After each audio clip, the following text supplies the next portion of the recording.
Chapter 33 of Pushing to the Front by Orison Swett Marden.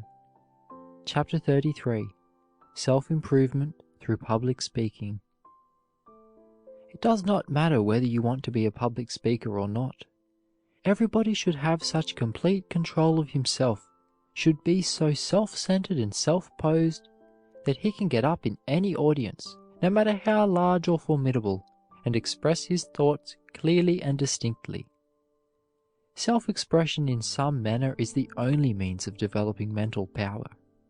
It may be in music, it may be on canvas, it may be through oratory, it may come through selling goods or writing a book, but it must come through self-expression. Self-expression in any legitimate form tends to call out what is in a man, his resourcefulness, inventiveness. But no other form of self-expression develops a man so thoroughly and so effectively, and so quickly unfolds all of his powers as expression before an audience. It is doubtful whether anyone can reach the highest standard of culture without studying the art of expression, especially public vocal expression. In all ages, oratory has been regarded as the highest expression of human achievement. Young people, no matter what they intend to be, whether blacksmith or farmer, merchant or physician, should make it a study. Nothing else will call out what is in a man so quickly and so effectively as the constant effort to do his best in speaking before an audience. When one undertakes to think on his feet and speak extemporaneously before the public, the power and the skill of the entire man are put to a severe test. The writer has the advantage of being able to wait for his moods. He can write when he feels like it, and he knows that he can burn his manuscript again and again if it does not suit him. There are not 1,000 eyes upon him. He does not have a great audience criticizing every sentence, weighing every thought. He does not have to step upon the scales of every listener's judgment to be weighed, as does the orator. A man may write as listlessly as he pleases, use much or little of his brain or energy, just as he chooses or feels like doing. No one is watching him. His pride and vanity are not touched, and what he writes may never be seen by anyone. Then there is always a chance for revision. In conversation, we do not feel that so much depends upon our words. Only a few persons hear them, and perhaps no one will ever think of them again. In music, whether vocal or instrumental, what one gives out is only partially one's own. The rest is the composer's. Yet anyone who lays any claim to culture should train himself to think on his feet, so that he can at a moment's notice rise and express himself intelligently. The occasions for little speaking are increasing enormously. A great many questions which used to be settled in the office are now discussed and settled at dinners. All sorts of business deals are now carried through at dinners. There was never before any such demand for dinner oratory as today. We know men who have, by the dint of hard work and persistent grit, lifted themselves into positions of prominence, and yet they are not able to stand on their feet in public, even to make a few remarks, or scarcely to put a motion without trembling like an aspen leaf. They had plenty of opportunities when they were young, at school, in debating clubs, to get rid of their self-consciousness, and to acquire ease and facility in public speaking, but they always shrank from every opportunity, because they were timid or felt that somebody else could handle the debate or questions better. There are plenty of businessmen today who would give a great deal of money if they could only go back and improve the early opportunities for learning to think and speak on their feet, which they threw away. Now they have money, they have position, but they are nobodies when called upon to speak in public. All they can do is to look foolish, blush, stammer out an apology, and sit down. Some time ago, I was at a public meeting when a man who stands very high in the community, who is king in his specialty, was called upon to give his opinion upon the matter under consideration, and he got up and trembled and stammered and could scarcely say his soul was his own. He could not even make a decent appearance. He had power and a great deal of experience, but there he stood as helpless as a child, and he felt cheap, mortified, embarrassed, and probably would have given anything if he had early in life trained himself to get himself in hand, so that he could think on his feet and say with power and effectiveness that which he knew. At the very meeting where this strong man, who had the respect and confidence of everybody who knew him, and who made such a miserable failure of his attempt to give his opinion upon an important public matter on which he was well posted, being so confused and self-conscious and stage-struck that he could say scarcely anything, a shallow-brained businessman in the same city, who hadn't 100th part of the other man's practical power in affairs, got up and made a brilliant speech, and strangers no doubt thought that he was much the stronger man. He had simply cultivated the ability to say his best thing on his feet, and the other man had not, and was placed at a tremendous disadvantage. A very brilliant young man in New York, who has climbed to a responsible position in a very short time, tells me that he has been surprised on several occasions when he has been called upon to speak at banquets or on other public occasions at the new discoveries he has made of himself, of power which he never before dreamed he possessed, and he now regrets more than anything else that he has allowed so many opportunities for calling himself out to go by in the past. The effort to express one's ideas in lucid, clean-cut, concise telling English tends to make one's everyday language choicer and more direct, and improve one's diction generally. In this and other ways, speech-making develops mental power and character. This explains the rapidity with which a young man develops in school or college when he begins to take part in public debates or in debating societies. Every man, says Lord Chesterfield, may choose good words instead of bad ones, and speak properly instead of improperly. He may have grace in his motions and gestures, and may be a very agreeable man instead of disagreeable speaker, if he will take care and pains. It is a matter of painstaking and preparation. There is everything in learning what you wish to know.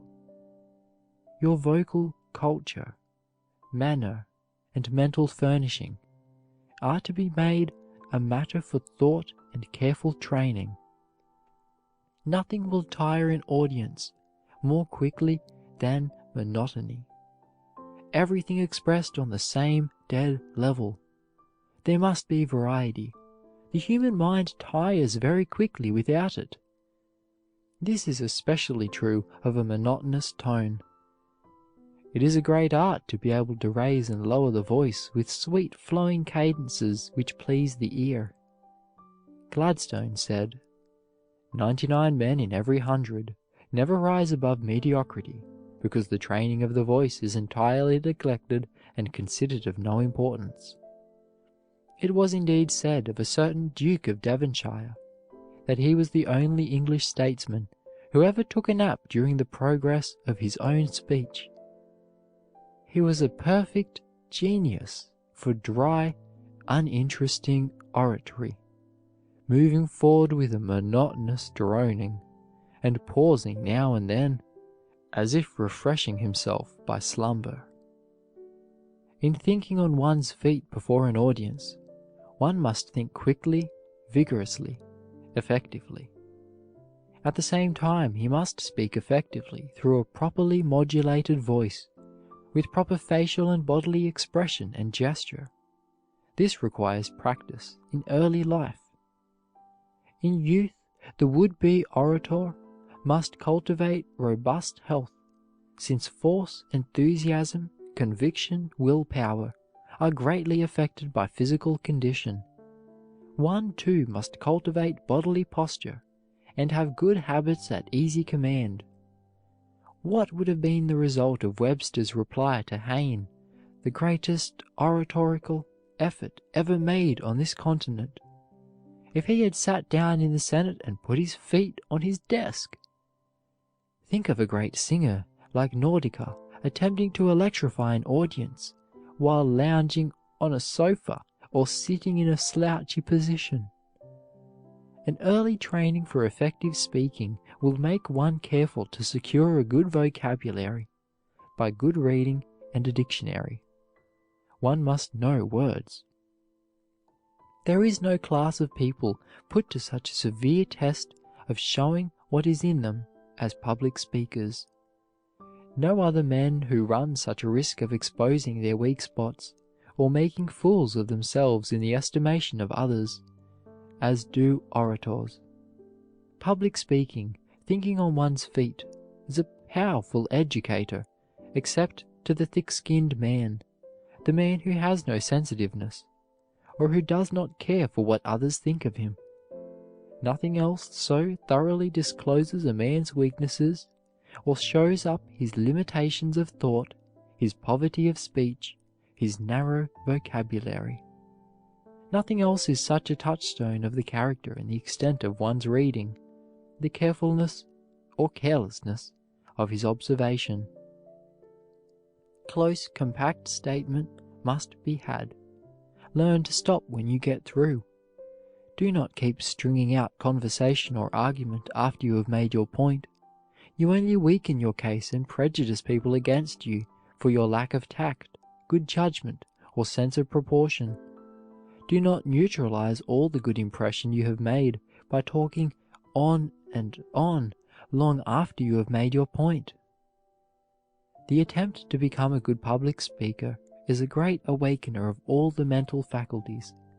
The sense of power that comes from holding attention, stirring the emotions, or convincing the reason of an audience, gives self-confidence, assurance, self-reliance, arouses ambition, and tends to make one more effective in every particular.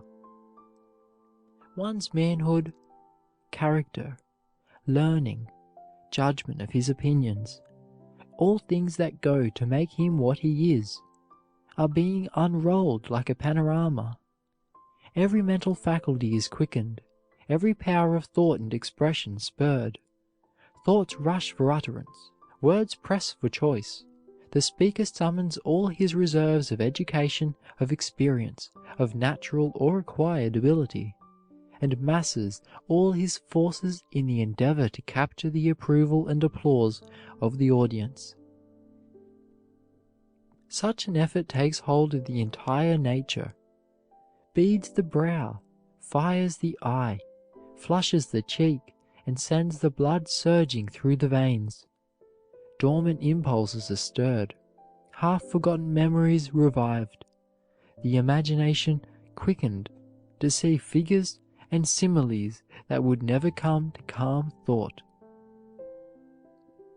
This forced awakening of the whole personality has effects reaching much further than the oratorical occasion. The effort to marshal all one's reserves in a logical and orderly manner, to bring to the front all the power one possesses, leaves these reserves permanently better in hand, more readily in reach. The debating club is the nursery of orators. No matter how far you have to go to attend it, or how much trouble it is, or how difficult it is to get the time, the drill you will get by it is the turning point. Lincoln, Wilson, Webster, Choate, Clay, and Patrick Henry got their training in the old-fashioned debating society. Do not think that because you do not know anything about parliamentary law that you should not accept the presidency of your club or debating society. This is just the place to learn. and when you have accepted the position, you can post yourself on the rules, and the chances are that you will never know the rules until you are thrust into the chair, where you will be obliged to give rulings. Join just as many young people's organizations, especially self-improvement organizations, as you can, and force yourself to speak every time you get a chance. If the chance does not come to you, make it. Jump to your feet and say something upon every question that is up for discussion.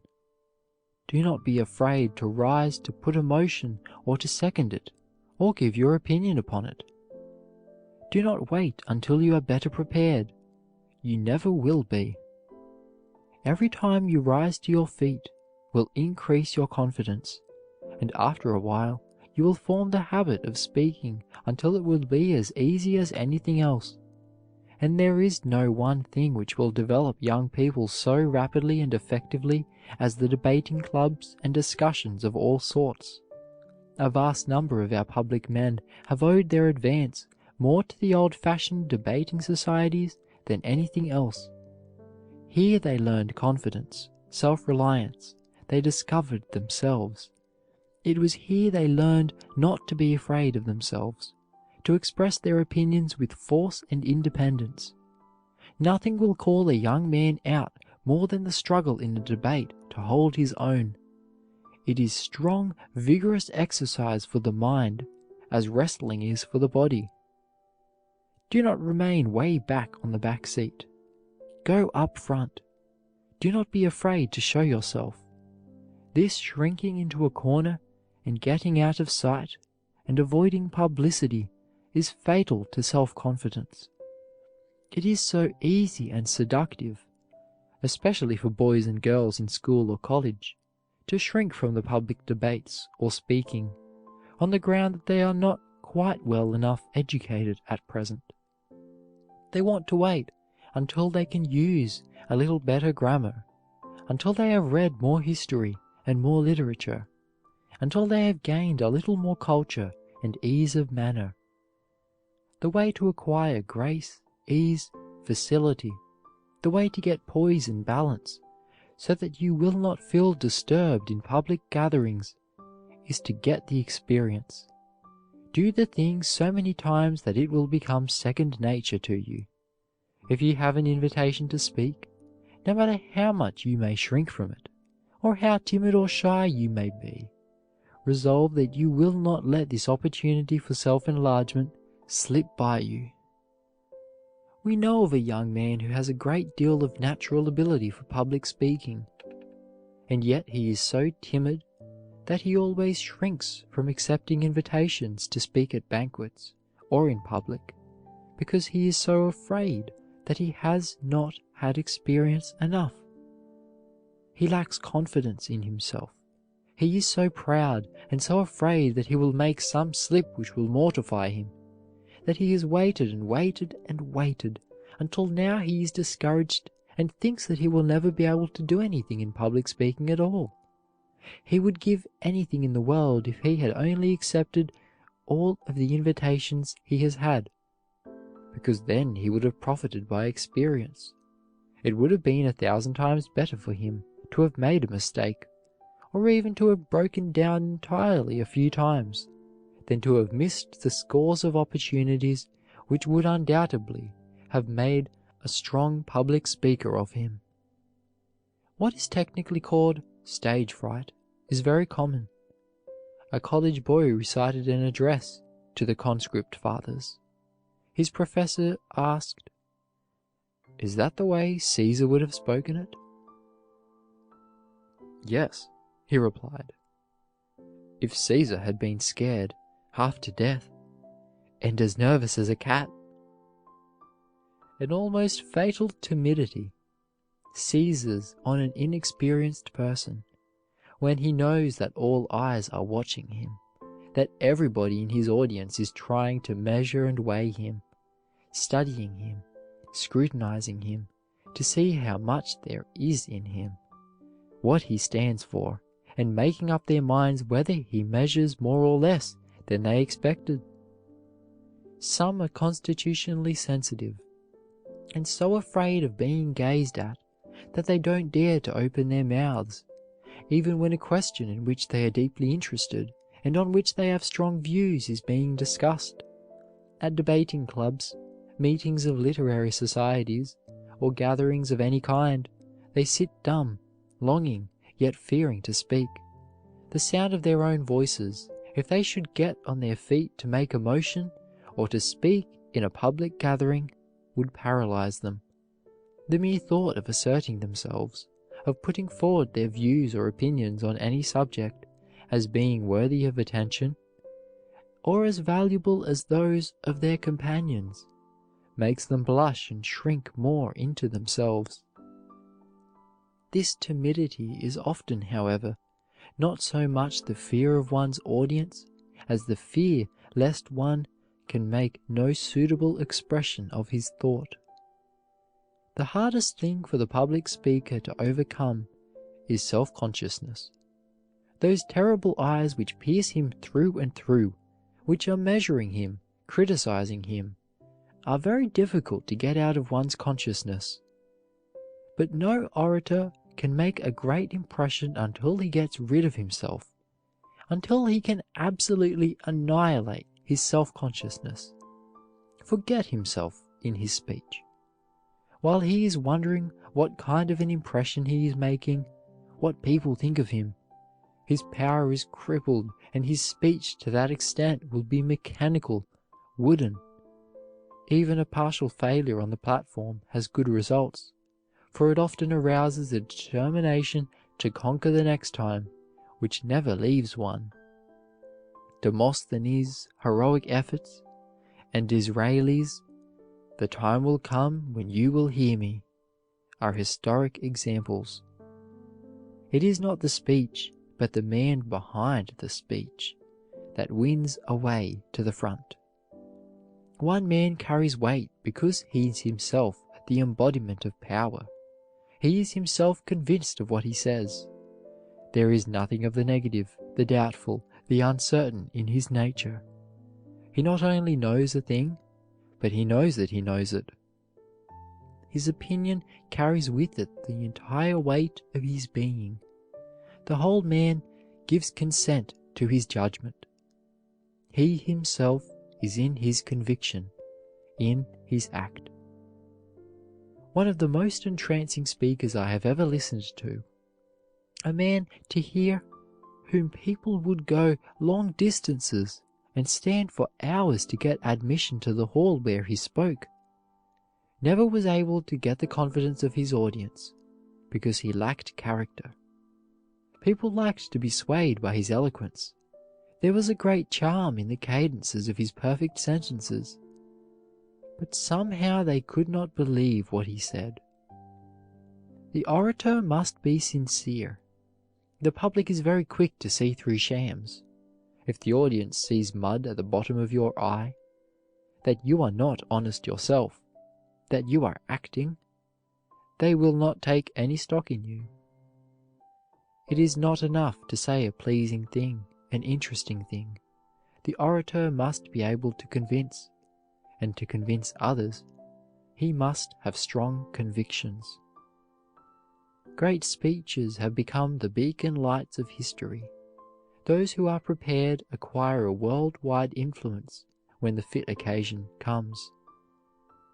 Very few people ever rise to their greatest possibilities, or ever know their entire power until confronted by some great occasion. We are as much amazed as others are when, in some great emergency, we outdo ourselves.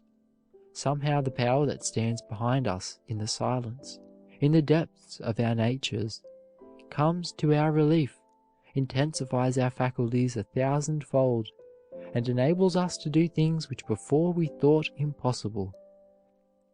It would be difficult to estimate the great part which practical drill in oratory may play in one's life.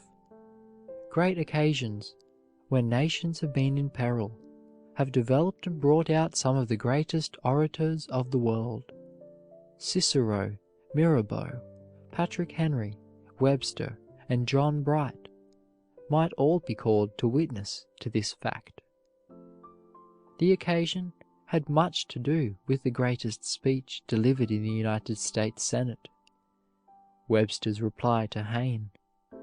Webster had no time for immediate preparation, but the occasion brought all the reserves in this giant, and he towered so far above his opponent that Hayne looked like a pygmy in comparison. The pen has discovered many a genius, but the process is slower and less effective than the great occasion that discovers the orator.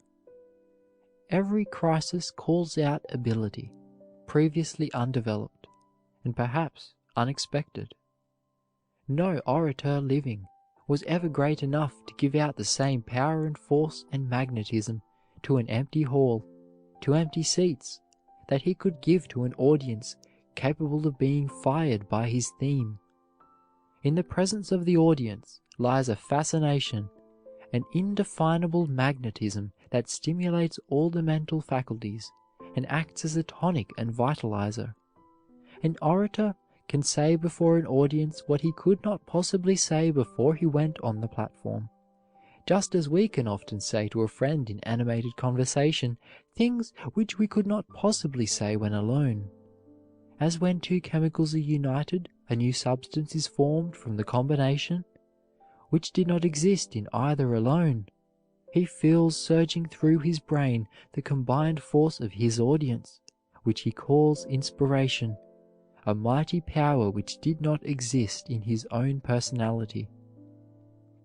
Actors tell us that there is an indescribable inspiration which comes from the orchestra, the footlights, the audience, which it is impossible to feel at a cold, mechanical rehearsal. There is something in a great sea of expectant faces, which awakens the ambition and arouses the reserves of power, which can never be felt except before an audience. The power was there just the same before, but it was not aroused. In the presence of the orator, the audience is absolutely in his power to do as he will. They laugh or cry as he pleases, or rise and fall at his bidding, until he releases them from the magic spell. What is oratory but to stir the blood of all hearers, to so arouse their emotions that they cannot control themselves a moment longer without taking the action to which they are impelled? His words are laws, may be well said of the statesmen whose orations sway the world. What art is greater than that of changing the minds of men? Wendell Phillips so played upon the emotions, so changed the convictions of Southerners who hated him, but who were curious to listen to his oratory, that, for the time being, he almost persuaded them that they were in the wrong. I have seen him when it seemed to me that he was almost godlike in his power. With the ease of a master he swayed his audience. Some who hated him in the slavery days were there, and they could not resist cheering him. He warped their own judgment, and for the time took away their prejudice. When James Russell Lowell was a student, said Wetmore Story, he and Story went to Faneuil Hall to hear Webster. They meant to hoot him for his remaining in Tyler's cabinet. It would be easy, they reasoned, to get the 3,000 people to join them. When he begun, Lowell turned pale and Story livid. His great eyes, they thought, were fixed on them. His opening words changed their scorn to admiration and their contempt to approbation. He gave us a glimpse into the Holy of Holies, said another student, in relating his experience in listening to a great preacher. Is not oratory a fine art? The wellspring of eloquence, when up-gushing as the very water of life, quenches the thirst of myriads of men, like the smitten rock of the wilderness, reviving the life of desert wanderers. End of chapter 33. Self-improvement through public speaking. Chapter 34 of Pushing to the Front by Orison Swett Marden. Chapter 34. The Triumphs of the Common Virtues. The talent of success is nothing more than doing what you can do well, and doing well whatever you do, without a thought of fame. Longfellow. It is not a question of what a man knows, but what use he can make of what he knows.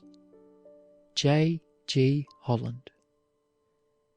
Seest thou a man diligent in business?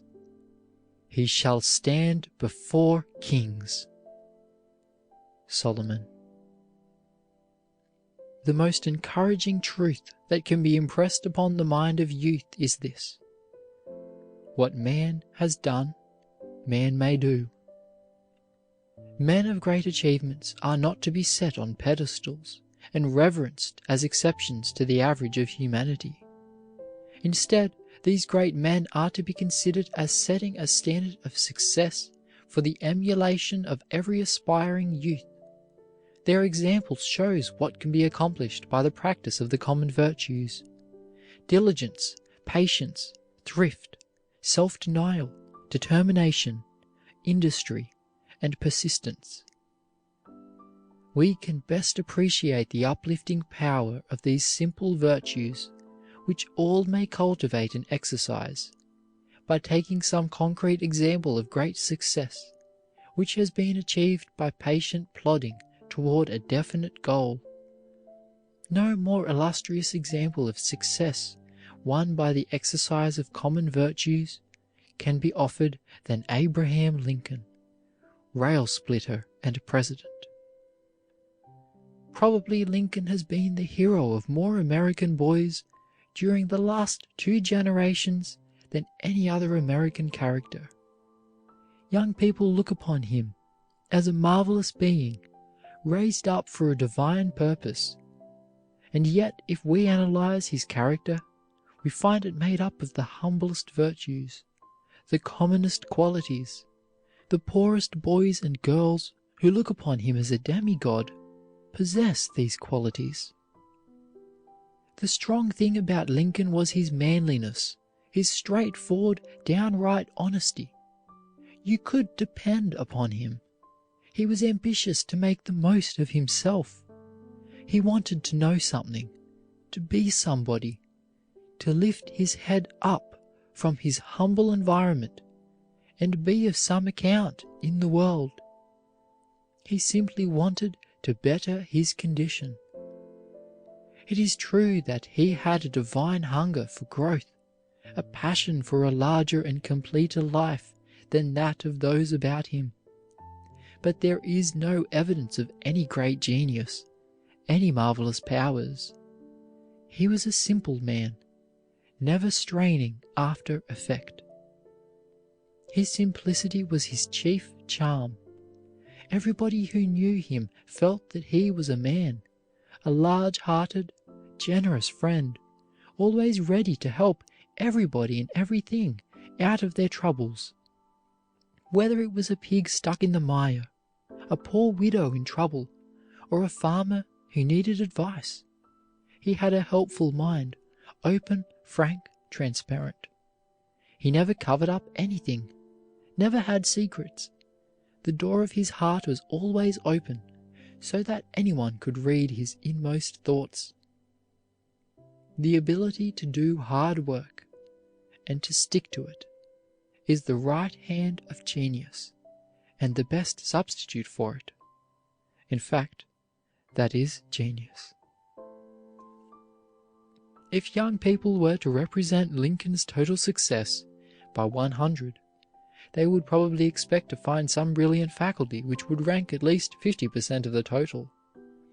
But I think that the verdict of history has given his honesty of purpose, his purity and unselfishness of motive, as his highest attributes, and certainly these qualities are within the reach of the poorest boy and the humblest girl in America. Suppose we rank his honesty, his integrity, 20% of the total. His dogged persistence, his ability for hard work, 10%. His passion for wholeness, for completeness, for doing everything to a finish, 10 more. His aspiration, his longing for growth, his yearning for fullness of life, 10 more. The reader can see that it would be easy to make up the 100% without finding any one quality which could be called genius, that the total of his character would be made up of the sum of the commonest qualities, the most ordinary virtues, within the reach of the poorest youth in the land. There is no one quality in his entire make-up so overpowering, so commanding, that it could be ranked as genius. What an inestimable blessing to the world, what an encouragement and inspiration to poor boys and poor girls, that his great achievement can be accounted for by the triumphs in his character of those qualities which are beyond the reach of money, of family, of influence, but that are within the reach of the poorest and the humblest. In a speech to the people in Colorado mountains, Roosevelt said, "You think that my success is quite foreign to anything you can achieve. Let me assure you that the big prizes I have won are largely accidental. If I have succeeded, it is only as any one of you can succeed, merely because I have tried to do my duty as I saw it, in my home and in my business, and as a citizen. If when I die, the ones who know me best believe that I was a thoughtful, helpful husband, a loving, wise, and painstaking father, a generous, kindly neighbor, and an honest citizen, that will be a far more real honor, and will prove my life to have been more successful than the fact that I have ever been President of the United States. Had a few events over which no one had control been other than they were, it is quite possible I might never have held the high office I now occupy. But no train of events could accidentally make me a noble character or a faithful member of my home and community. Therefore, each of you has the same chance to succeed in true success as I have had, and if my success in the end proves to have been as great as that achieved by many of the humblest of you, I shall be fortunate." McKinley did not start with great mental ability. There was nothing very surprising or startling in his career. He was not a great genius, not notable as a scholar. He did not stand very high in school. He was not a great lawyer. He did not make a great record in Congress. But he had a good, level head. He had the best substitute for genius, the ability for hard work and persistence. He knew how to keep plodding, how to hang on, and he knew that the only way to show what he was made of in Congress was to stick to one thing, and he made a specialty of the tariff, following the advice of a statesman friend. The biographies of the giants of the race are often discouraging to the average poor boy, because the moment he gets the impression that the character he is reading about was a genius, the effect is largely lost upon himself, because he knows that he is not a genius, and he says to himself, "This is very interesting reading, but I can never do those things." But when he reads the life of McKinley, he does not see any reason why he should not do the same things himself, because there were no great jumps, no great leaps and bounds in his life from particular ability or special opportunity. He had no very brilliant talents, but he averaged well. He had good common sense and was a hard worker. He had tact and diplomacy and made the most of every opportunity. Nothing can keep from success the man who has iron in his blood and is determined that he will succeed. When he is confronted by barriers, he leaps over them, tunnels through them, or makes a way around them. Obstacles only serve to stiffen his backbone, increase his determination, sharpen his wits, and develop his innate resources. The record of human achievement is full of the truth. There is no difficulty to him who wills. All the performances of human art, at which we look with praise and wonder, says Johnson, are instances of the resistless force of perseverance. It has been well said that from the same materials, one man builds palaces, another hovels, one warehouses, another villas. Bricks and mortar are mortar and bricks until the architect makes them something else. The boulder which was an obstacle in the path of the weak becomes a stepping stone in the pathway of the resolute. The difficulties which dishearten one man only stiffen the sinews of another, who looks on them as a sort of mental springboard by which to vault across the gulf of failure to the sure, solid ground of full success. One of the greatest generals on the Confederate side in the Civil War, Stonewall Jackson, was noted for his slowness. With this, he possessed great application and dogged determination. If he undertook a task, he never let go till he had it done. So, when he went to West Point, his habitual class response was that he was too busy getting the lesson of a few days back to look at the one of the day. He kept up this steady gait, and from the least promising plebe, came out 17th in a class of 70, distancing 53 who started with better attainments and better minds. His classmates used to say that, if the course was 10 years instead of 4, he would come out first. The world stands aside for the determined man. You will find no royal road to your triumph. There is no open door to the temple of success. One of the commonest of common virtues is perseverance. Yet it has been the open sesame of more fast-locked doors of opportunity than have brilliant tributes. Every man and woman can exercise this virtue of perseverance, can refuse to stop short of the goal of ambition, can decline to turn aside in search of pleasures that do but hinder progress. The romance of perseverance under a special difficulty is one of the most fascinating subjects in history. Tenacity of purpose has been characteristic of all characters who have left their mark on the world. Perseverance, it has been said, is the statesman's brain, the warrior's sword, the inventor's secret, the scholar's open sesame. Persistency is to talent what steam is to the engine. It is the driving force by which the machine accomplishes the work for which it was intended. A great deal of persistency, with a very little talent, can be counted on to go farther than a great deal of talent without persistency. You cannot keep a determined man from success. Take away his money, and he makes spurs of his poverty to urge him on. Lock him up in a dungeon, and he writes the immortal Pilgrim's Progress.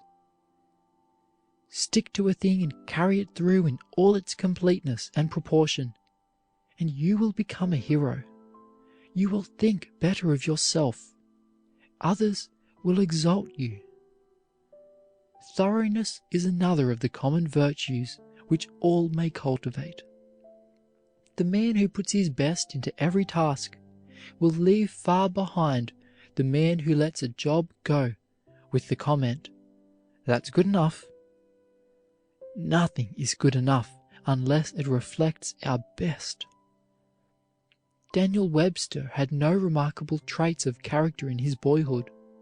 He was sent to Phillips Exeter Academy in New Hampshire, and stayed there only a short time when a neighbor found him crying on his way home and asked the reason. Daniel said he despaired of ever making a scholar. He said the boys made fun of him for always being at the foot of the class, and that he had decided to give up and go home. The friend said he ought to go back and see what hard study would do. He went back, applied himself to his studies with determination to win, and it was not long before he silenced those who had ridiculed him by reaching the head of the class and remaining there. Fidelity to duty has been a distinguishing virtue in men who have risen to positions of authority and command. It had been observed that the dispatches of Napoleon rang with the word glory. Wellington's dispatches centered around the common word duty. Nowadays, people seem unwilling to tread the rough path of duty, and by patience and steadfast perseverance step into the ranks of those the country delights to honor. Every little while I get letters from young men who say, if they were positively sure that they could be a Webster in law, they would devote all their energies to study, fling their whole lives into their work. Or if they could be an Edison in invention, or a great leader in medicine, or a merchant prince like Wanamaker or Marshall Field, they could work with enthusiasm and zeal and power and concentration. They would be willing to make any sacrifice, to undergo any hardship, in order to achieve what these men have achieved. But many of them say they do not feel that they have the marvelous ability, the great genius, the tremendous talent exhibited by those leaders, and so they are not willing to make the great exertion. They do not realize that success is not necessarily doing some great thing, that it is not making a tremendous strain to do something great, but that it is just honestly, earnestly living the everyday, simple life. It is by the exercise of the common, everyday virtues. It is by trying to do everything one does to a complete finish. It is by trying to be scrupulously honest in every transaction. It is by always ringing true in our friendships, by holding a helpful, accommodating attitude toward those about us, by trying to be the best possible citizen, a good, accommodating, helpful neighbor, a kind, encouraging father. It is by all these simple things that we attain success. There is no great secret about success. It is just a natural, persistent exercise of the commonest everyday qualities. We have seen people in the country in the summertime trampling down the daisies and the beautiful violets, the lovely wildflowers, in their efforts to get a branch of showy flowers off a large tree, which perhaps would not compare in beauty and delicacy and loveliness to the things they trampled under their feet in trying to procure it. Oh, how many exquisite experiences, delightful possible joys we trample under our feet in straining after something great, in trying to do some marvelous thing that will attract attention and get our names in the papers. We trample down the finer emotions. We spoil many of the most delicious things in life in our scrambling and greed to grasp something which is unusual, something showy that we can wave before the world in order to get its applause. In straining for effect, in the struggle to do something great and wonderful, we miss the little successes, the sum of which would make our lives sublime. And often, after all this straining and struggling for the larger, for the grander things, we miss them. And then we discover to our horror what we have missed on the way up. What sweetness, what beauty, what loveliness, what a lot of common, homely, cheering things we have lost in the useless struggle. Great scientists tell us that the reason why the secrets of nature have been hidden from the world so long is because we are not simple enough in our methods of reasoning, that investigators are always looking for unusual phenomena, for something complicated, that the principles of nature's secrets are so extremely simple that men overlook them in their efforts to see and solve the more intricate problems. It is most unfortunate that so many young people get the impression that success consists in doing some marvelous thing, that there must be some genius born in the man who achieves it, else he could not do such remarkable things. End of chapter 34, The Triumphs of the Common Virtues. Chapter 35 of Pushing to the Front by Orison Swett Marden. Chapter 35, Getting Aroused. "How's the boy getting on, Davis?" asked Farmer John Field as he watched his son, Marshall, waiting upon a customer. "Well, John, you and I are old friends," replied Deacon Davis, as he took an apple from a barrel and handed it to Marshall's father as a peace offering. "We are old friends, and I don't want to hurt your feelings. But I'm a blunt man, and they're going to tell you the truth. Marshall is a good, steady boy, all right, but he wouldn't make a merchant if he stayed in my store 1,000 years. He weren't cut out for a merchant.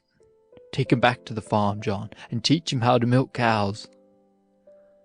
If Marshall Field had remained as clerk in Deacon Davis's store in Pittsfield, Massachusetts, where he got his first position, he could never have become one of the world's merchant princes. But when he went to Chicago and saw the marvelous examples around him of poor boys who had won success, it aroused his ambition and fired him with a determination to be a great merchant himself. "If others can do such wonderful things," he asked himself, "why cannot I?" Of course, there was the making of a great merchant in Mr. Field from the start, but circumstances and ambition-arousing environment had a great deal to do with stimulating his latent energy and bringing out his reserve force. It is doubtful if he would have climbed so rapidly in any other place than Chicago. In 1856, when young Field went there, this marvelous city was just starting on its unparalleled career. It had then only about 85,000 inhabitants. A few years before it had been a mere Indian trading village. But the city grew by leaps and bounds, and always beat the predictions of its most sanguine inhabitants. Success was in the air. Everybody felt that there were great possibilities there. Many people seem to think that ambition is a quality born within us, that it is not susceptible to improvement, that it is something thrust upon us which will take care of itself. But it is a passion that responds very quickly to cultivation, and it requires constant care and education, just as the faculty for music or art does, or it will atrophy. If we do not try to realize our ambition, it will not keep sharp and defined. Our faculties become dull and soon lose their power if they are not exercised. How can we expect our ambition to remain fresh and vigorous through years of inactivity, indolence, or indifference. If we constantly allow opportunities to slip by us without making any attempt to grasp them, our inclination will grow duller and weaker. What I most need, as Emerson says, is somebody to make me do what I can. To do what I can, that is my problem. Not what a Napoleon or a Lincoln could do, but what I can do. It makes all the difference in the world to me whether I bring out the best thing in me or the worst, whether I utilize 10, 15, 25, or 90% of my ability. Everywhere we see people who have reached middle life or later without being aroused. They have developed only a small percentage of their success possibilities. They are still in a dormant state. The best thing in them lies so deep that it has never been awakened. When we meet these people, we feel conscious that they have a great deal of latent power that has never been exercised. Great possibilities of usefulness and of achievement are, all unconsciously, going to waste within them. Some time ago, there appeared in the newspapers an account of a girl who had reached the age of 15 years, and yet had only attained the mental development of a small child. Only a few things interested her. She was dreamy, inactive, and indifferent to everything around her most of the time, until, one day, while listening to a hand organ on the street, she suddenly awakened to full consciousness. She came to herself. Her faculties were aroused, and in a few days she leaped forward years in her development. Almost in a day, she passed from childhood to budding womanhood. Most of us have an enormous amount of power, of latent force, slumbering within us, as it slumbered in this girl, which could do marvels if we would only awaken it. The judge of the municipal court in a flourishing western city, one of the most highly esteemed jurists in his state, was in middle life before his latent power was aroused, an illiterate blacksmith. He is now 60, the owner of the finest library in his city, with the reputation of being its best-read man, and one whose highest endeavor is to help his fellow man. What caused the revolution in his life? The hearing of a single lecture on the value of education. This was what stirred the slumbering power within him, awakened his ambition, and set his feet in the path of self-development. I have known several men who never realized their possibilities until they reached middle life. Then they were suddenly aroused, as if from a long sleep, by reading some inspiring, stimulating book, by listening to a sermon or a lecture, or by meeting some friend, someone with high ideals, who understood, believed in, and encouraged them. It will make all the difference in the world to you, whether you are with people who are watching for ability in you, people who believe in, encourage, and praise you, or whether you are with those who are forever breaking your idols, blasting your hopes, and throwing cold water on your aspirations. The chief probation officer of the Children's Court in New York, in his report for 1905, says, "Removing a boy or girl from improper environment is the first step in his or her reclamation." The New York Society for the Prevention of Cruelty to Children, after 30 years of investigation of cases involving the social and moral welfare of over 500,000 of children, has also come to the conclusion that environment is stronger than heredity. even the strongest of us are not beyond the reach of our environment. No matter how independent, strong-willed, and determined our nature, we are constantly being modified by our surroundings.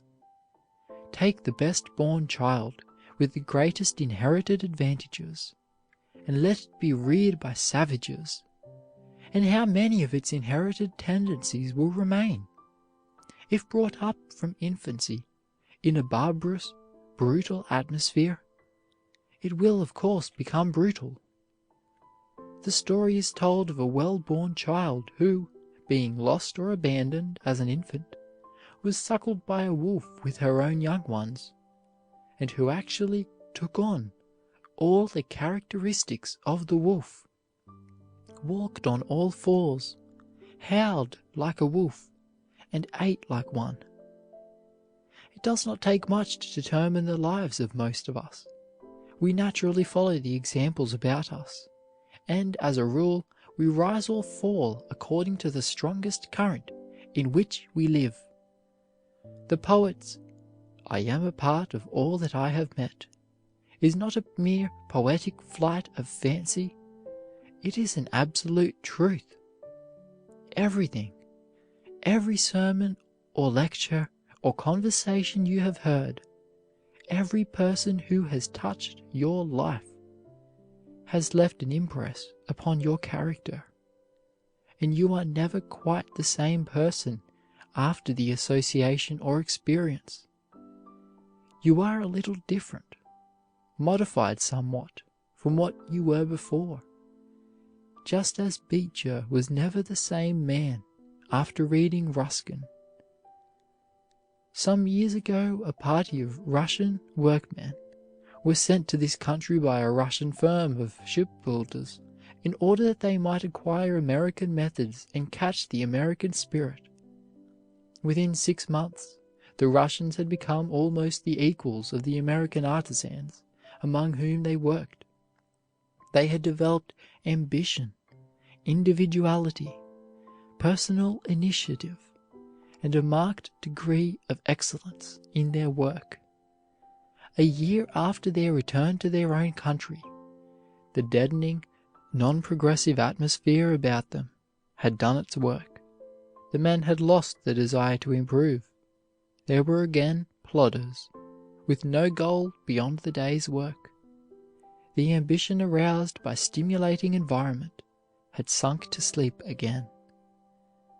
Our Indian schools sometimes publish, side by side, photographs of the Indian youths as they come from the reservation and as they look when they are graduated, well dressed, intelligent, with the fire of ambition in their eyes. We predict great things for them. But the majority of those who go back to their tribes, after struggling a while to keep up their new standards, gradually drop back to their old manner of living. There are, of course, many notable exceptions, but these are strong characters, able to resist the downward dragging tendencies about them. If you interview the great army of failures, you will find that multitudes have failed because they never got into a stimulating, encouraging environment, because their ambition was never aroused, or because they were not strong enough to rally under depressing, discouraging, or vicious surroundings. Most of the people we find in prisons and poorhouses are pitiable examples of the influence of an environment which appealed to the worst instead of to the best in them. Whatever you do in life, make any sacrifice necessary to keep in an ambition-arousing atmosphere, an environment that will stimulate you to self-development. Keep close to people who understand you, who believe in you, who will help you to discover yourself and encourage you to make the most of yourself.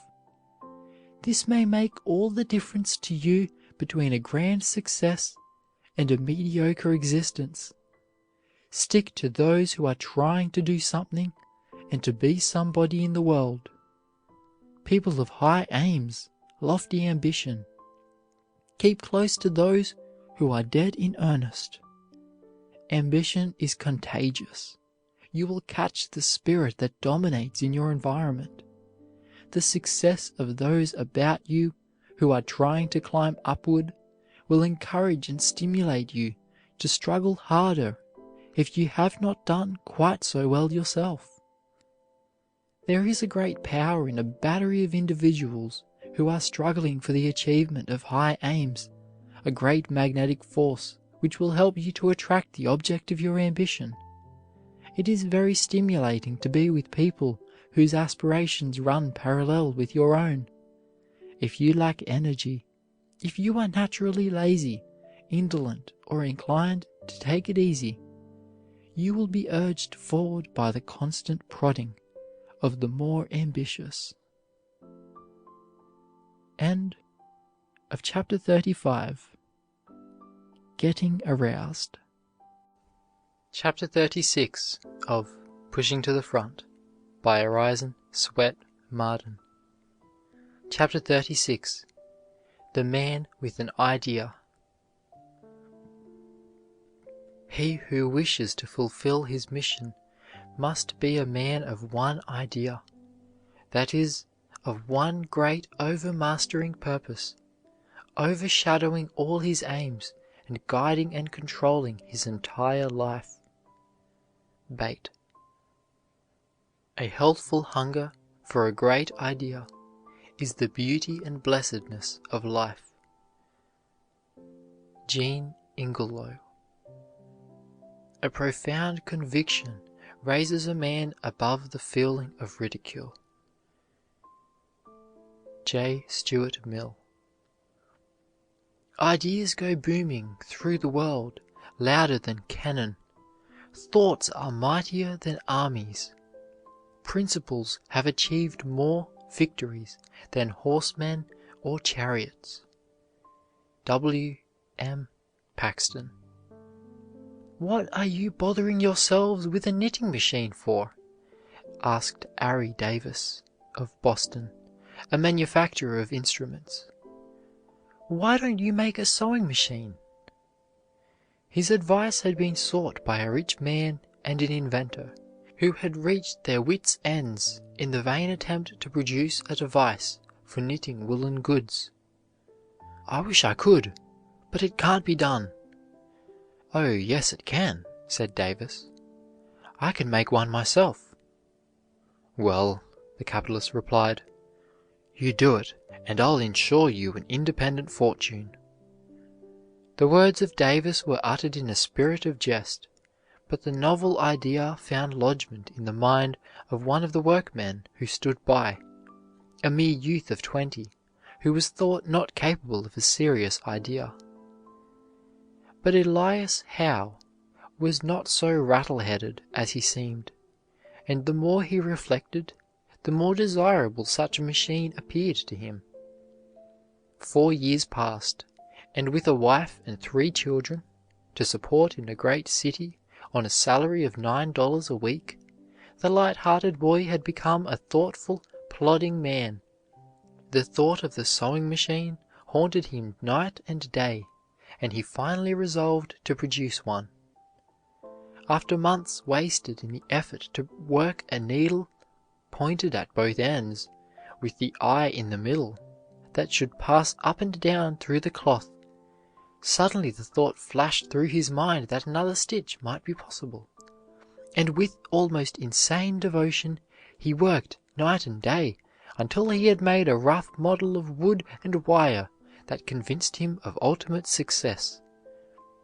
In his mind's eye he saw his idea, but his own funds and those of his father, who had aided him more or less, were insufficient to embody it in a working machine. But help came from an old schoolmate, George Fisher, a coal and wood merchant of Cambridge. He agreed to board Elias and his family and furnish $500, for which he was to have 1/2 of the patent, if the machine proved to be worth patenting. In May 1845, the machine was completed, and in July, Elias Howe sewed all the seams of 2 suits of woolen clothes, one for Mr. Fisher and the other for himself. The sewing outlasted the cloth.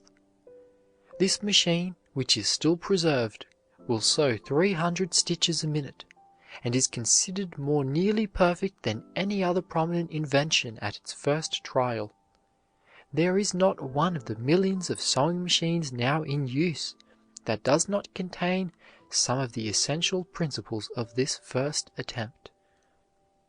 When it was decided to try and elevate Chicago out of the mud by raising its immense blocks up to grade, the young son of a poor mechanic named George M. Pullman appeared on the scene and put in a bid for the great undertaking, and the contract was awarded to him. He not only raised the blocks, but did it in such a way that business within them was scarcely interrupted. All this time he was resolving in his mind his pet project of building a sleeping car, which would be adopted on all railroads. He fitted up 2 old cars on the Chicago and Alton Road with berths, and soon found they would be in demand. He then went to work on the principle that the more luxurious his cars were, the greater would be the demand for them. After spending 3 years in Colorado gold mines, he returned and built 2 cars which cost $18,000 each. Everybody laughed at Pullman's folly, but Pullman believed that whatever relieved the tediousness of long trips would meet with speedy approval, and he had faith enough in his idea to risk his all in it. Pullman was a great believer in the commercial value of beauty. The wonderful town which he built and which bears his name, as well as his magnificent cars, is an example of his belief in this principle. He counts it as a good investment to surround his employees with comforts and beauty and good sanitary conditions, and so the town of Pullman is a model of cleanliness, order, and comfort. It has ever been the man with an idea, which he puts into practical effort, who has changed the face of Christendom. The germ idea of the steam engine can be seen in the writings of the great philosophers, but it was not developed until more than 2,000 years later. It was an English blacksmith, Newcomen, with no opportunities, who in the 17th century conceived the idea of moving a piston by the elastic force of steam, but his engine consumed 30 pounds of coal in producing 1 horsepower. The perfection of the modern engine is largely due to James Watt, a poor, uneducated Scotch boy, who at 15 walked the streets of London in a vain search for work. A professor in the Glasgow University gave him the use of a room to work in, and while waiting for jobs he experimented with old vials for steam reservoirs and hollow canes for pipes, for he could not bear to waste a moment. He improved Newcomen's engine by cutting off the steam after the piston had completed a quarter or a third of its stroke, and letting the steam already in the chamber expand and drive the piston the remaining distance. This saved nearly 3/4 of the steam. Watt suffered from pinching poverty and hardships, which would have disheartened ordinary men, but he was terribly in earnest, and his brave wife, Margaret, begged him not to mind her inconvenience, nor be discouraged. "If the engine will not work," she wrote him while struggling in London, "something else will. Never despair." "I had gone to take a walk," said Watt, "on a fine Sabbath afternoon, and had passed the old washing house, thinking upon the engine at the time, when the idea came into my head that, as steam is an elastic body, it would rush into a vacuum, and if a communication were made between the cylinder and an exhausted vessel, it would rush into it, and might be there condensed without cooling the cylinder. The idea was simple, but in it lay the germ of the first steam engine of much practical value. Sir James Mackintosh places this poor Scotch boy who began with only an idea at the head of all inventors in all ages and all nations. See George Stephenson, working in the coal pits for sixpence a day, patching the clothes and mending the boots of his fellow workmen at night, to earn a little money to attend a night school, giving the first money he ever earned, $150, to his blind father to pay his debts. People say he is crazy. His roaring steam engine will set the house on fire with its sparks. Smoke will pollute the air. Carriage makers and coachmen will starve for want of work.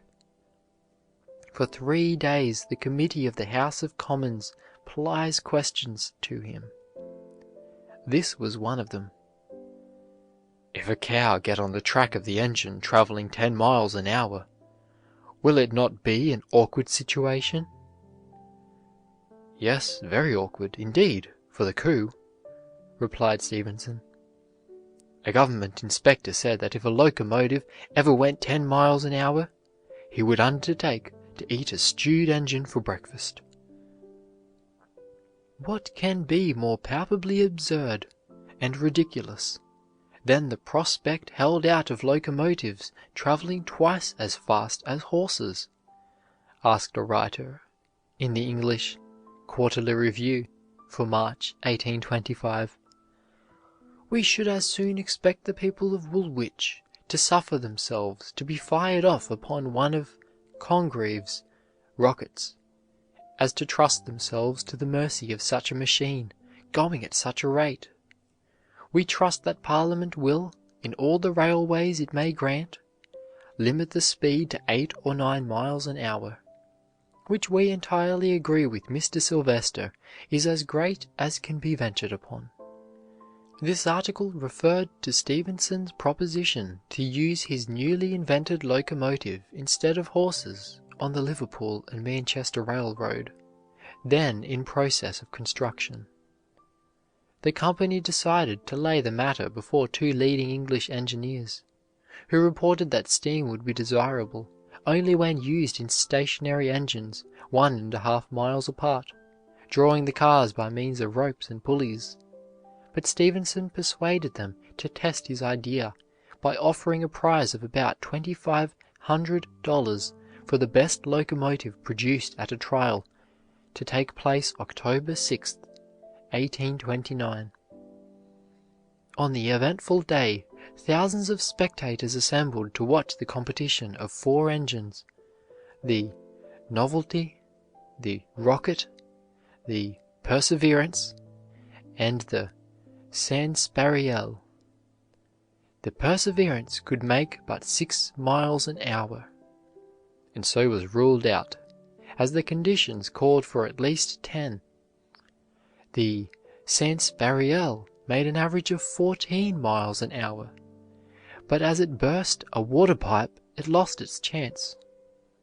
The Novelty did splendidly, but also burst a pipe, and was crowded out, leaving the Rocket to carry off the honors with an average speed of 15 miles an hour, the highest rate attained being 29.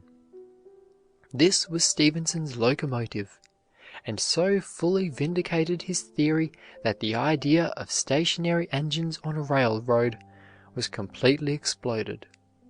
He had picked up the fixed engines which the genius of Watt had devised, and set them on wheels to draw men and merchandise, against the most direful predictions of the foremost engineers of his day.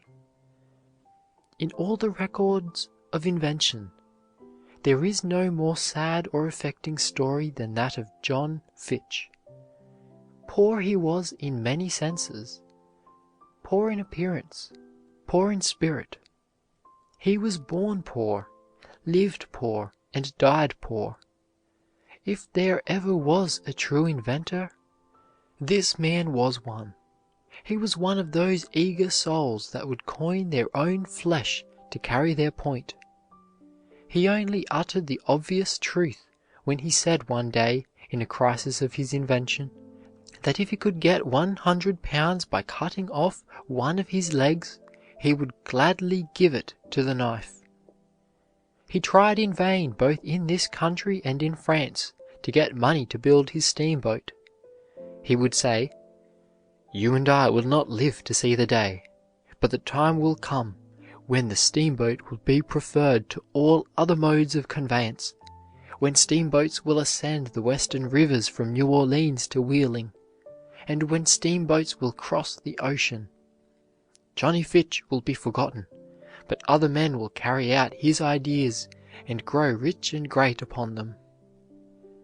Poor, ragged, forlorn, jeered at, pitied as a madman, discouraged by the great, refused by the rich, he kept on till, in 1790, he had the first vessel on the Delaware that ever answered the purpose of a steamboat.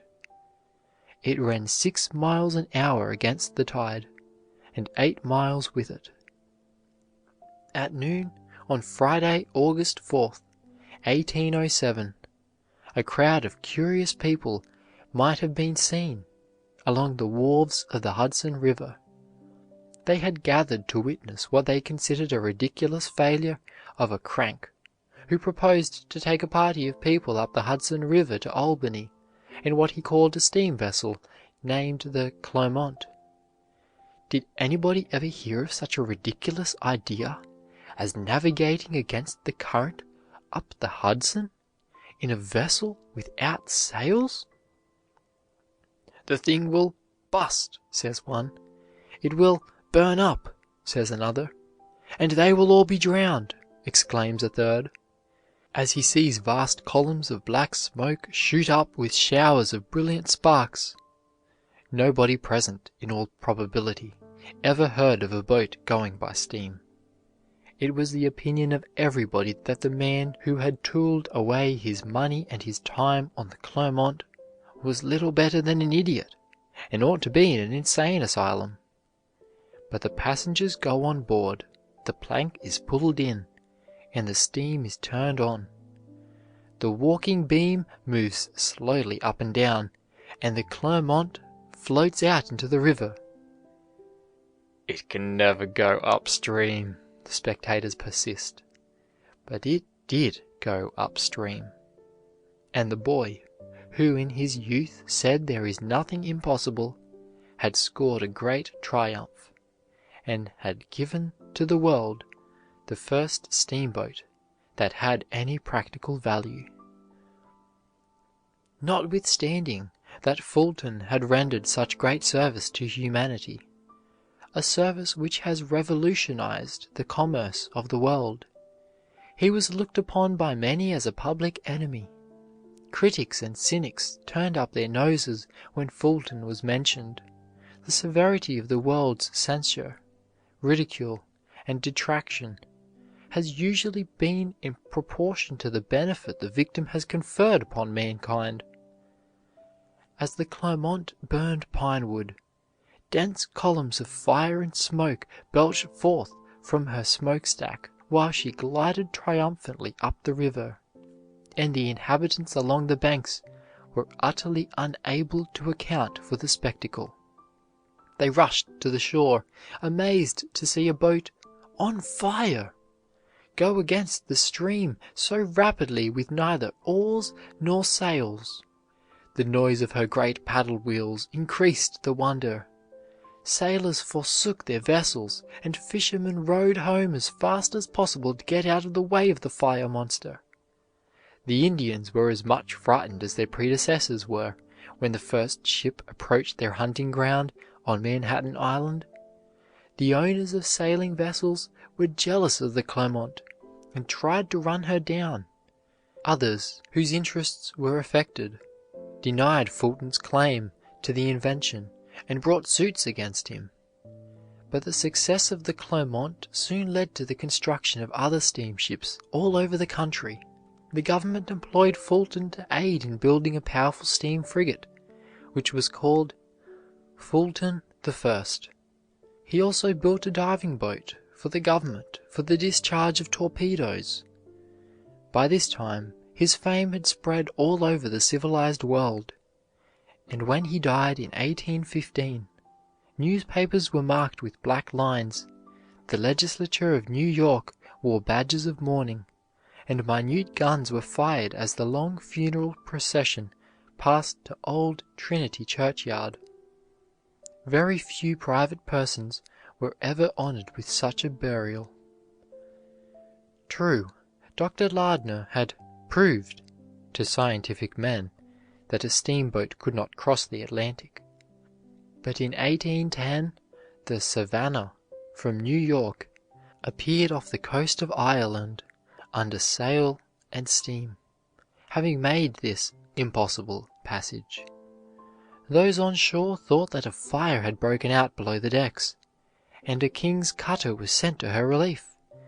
Although the voyage was made without accident, it was nearly 20 years before it was admitted that steam navigation could be made a commercial success in ocean traffic. As Junius Smith impatiently paced the deck of a vessel sailing from an English port to New York on a rough and tedious voyage in 1832, he said to himself, "Why not cross the ocean regularly in steamships?" In New York and in London a deaf ear was turned to any such nonsense. Smith's first encouragement came from George Grote, the historian and banker, who said the idea was practicable, but it was the same old story. He would risk no money in it.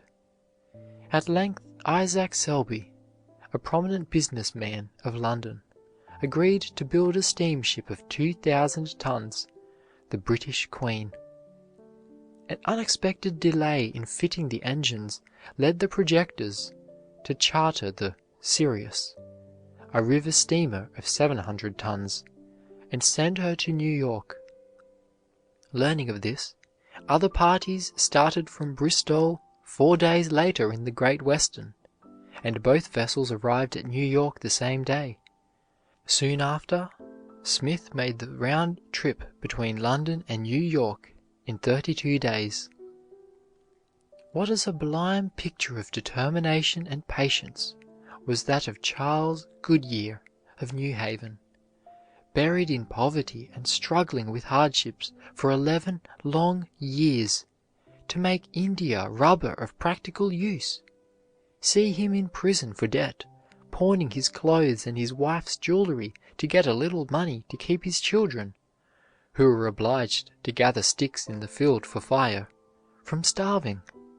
Watch his sublime courage and devotion to his idea, when he had no money to bury a dead child, and when his other 5 were near starvation, when his neighbors were harshly criticizing him for his neglect of his family and calling him insane.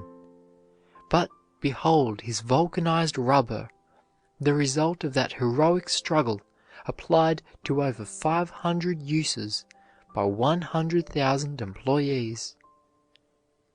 What a pathetic picture was that of Palissy, plodding on through want and woe to rediscover the lost art of enamelling pottery, building his furnaces with bricks carried on his back, seeing his 6 children die of neglect, probably of starvation, his wife in rags and despair over her husband's folly, despised by his neighbors for neglecting his family, worn to a skeleton himself, giving his clothes to his hired man because he could not pay him in money, hoping always, failing steadily, until at last his great work was accomplished and he reaped his reward.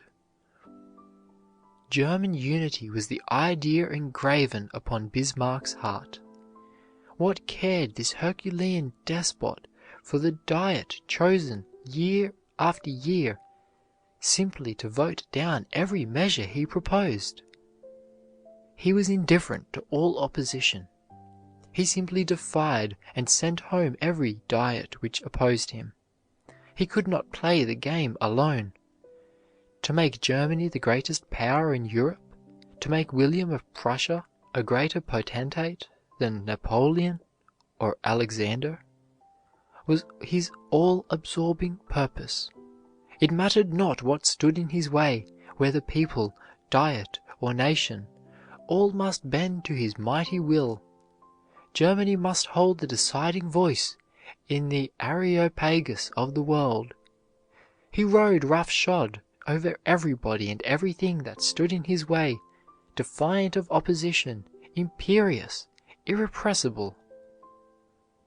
See the great Dante in exile, condemned to be burned alive on false charges of embezzlement. Look at his starved features, gaunt form, melancholy, a poor wanderer. But he never gave up his idea.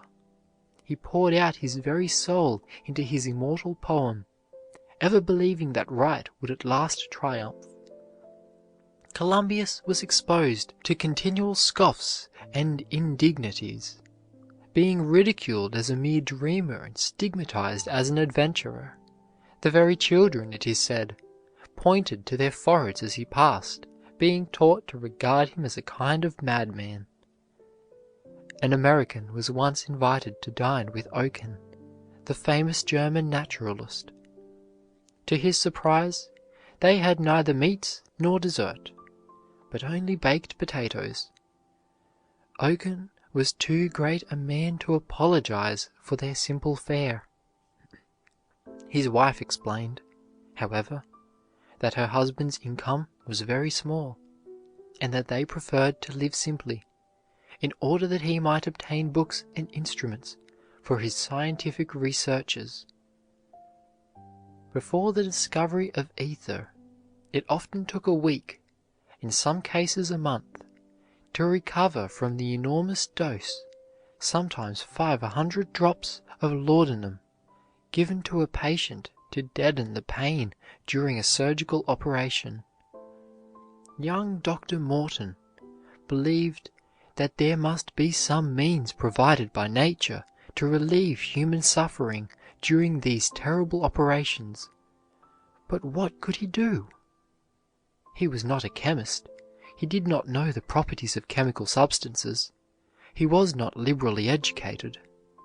Dr. Morton did not resort to books, however, nor did he go to scientific men for advice, but immediately began to experiment with well-known substances. He tried intoxicants even to the point of intoxication, but as soon as the instruments were applied, the patient would revive.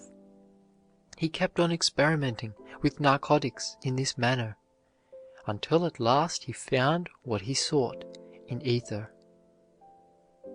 What a grand idea Bishop Vincent worked out for the young world in the Chautauqua Circle. Dr. Clark in his worldwide Christian Endeavor movement, the Methodist Church in the Epworth League, Edward Everett Hale in his little bands of King's Daughters, and 10 times 1 is 10. Here is Clara Barton, who has created the Red Cross Society, which is loved by all nations. She has noticed in our Civil War that the Confederates were shelling the hospital. She thought it the last touch of cruelty to fight what couldn't fight back, and she determined to have the barbarous custom stopped. Of course the world laughed at this poor unaided woman, but her idea has been adopted by all nations, and the enemy that aims a shot at the tent or building over which flies the white flag with the red cross has lost his last claim to human consideration. In all ages, those who have advanced the cause of humanity have been men and women possessed, in the opinion of their neighbors. Noah in building the ark, Moses in espousing the cause of the Israelites, or Christ in living and dying to save a fallen race, incurred the pity and scorn of the rich and highly educated, in common with all great benefactors. Yet in every age and in every clime, men and women have been willing to incur poverty, hardship, toil, ridicule, persecution, or even death, if thereby they might shed light or comfort upon the path which all must walk from the cradle to the grave. In fact, it is doubtful whether a man can perform very great service to mankind who is not permeated with a great purpose, with an overmastering idea. Beecher had to fight every step of the way to his triumph through obstacles which would have appalled all but the greatest characters. Oftentimes, in these great battles for principles and struggles for truth, he stood almost alone, fighting popular prejudice, narrowness and bigotry, uncharitableness and envy even in his own church. But he never hesitated nor wavered when he once saw his duty. There was no shilly-shallying, no hunting for a middle ground between right and wrong, no compromise on principles. He hewed close to the chalk line and held his line plumb to truth. He never pandered for public favor, nor sought applause. Duty and truth were his goal, and he went straight to his mark.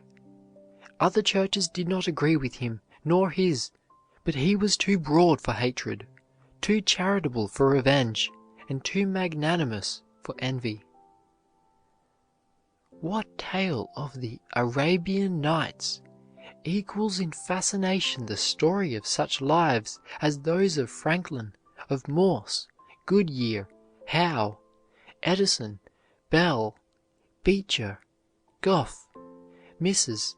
Harriet Beecher Stowe, Amos Lawrence, George Peabody, McCormick, Hoe, and scores of others, each representing some great idea embodied in earnest action, and resulting in an improvement of the physical, mental, and moral condition of those around them.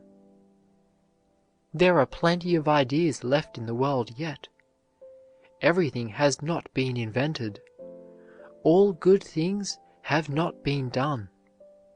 There are thousands of abuses to rectify, and each one challenges the independent soul, armed with a new idea. But how shall I get ideas? Keep your wits open. Observe. Study. But above all, think. And when a noble image is indelibly impressed upon the mind, act. End of chapter 36. The Man with an Idea.